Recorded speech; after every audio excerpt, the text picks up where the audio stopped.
अवैस खान है जी, Awais Khan Achakzai, Nernst university Islamabad से। वो कहते हैं कि जी क्या आप मुल्क में फौरी इलेक्शन देख रहे हैं और क्या वाकई खान साहब दोबारा वज़ीर आज़म बन पाएंगे।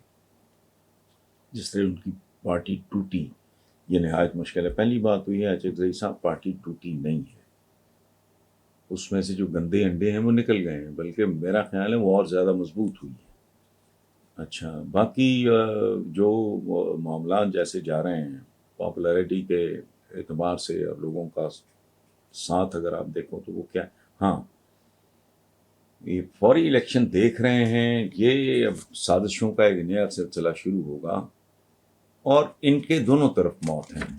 ये जो भानुमति ने कुनबा जोड़ा था ना, कहीं की ईंट कहीं का रोड़ा, भानुमति ने कुनबा जोड़ा, उसका दो ही तरीके हैं ना जी। अगर ये इलेक्शन पोस्टपोन करते हैं और करते चले जाते हैं, साल डेढ़ साल के अंदर लोग इनको इनके घरों से निकाल के मारेंगे, शायद ये ना बदलिया जाए। अगर फौरी इलेक्शन होता है, नतीजा सामने है। कराची से लेके पेशावर तक के जलसे आपके सामने हैं, और अब लाहौर का रासान का जो पोल है वो भी खुल जाएगा। तो अब देखना है होता क्या है, अल्लाह करे।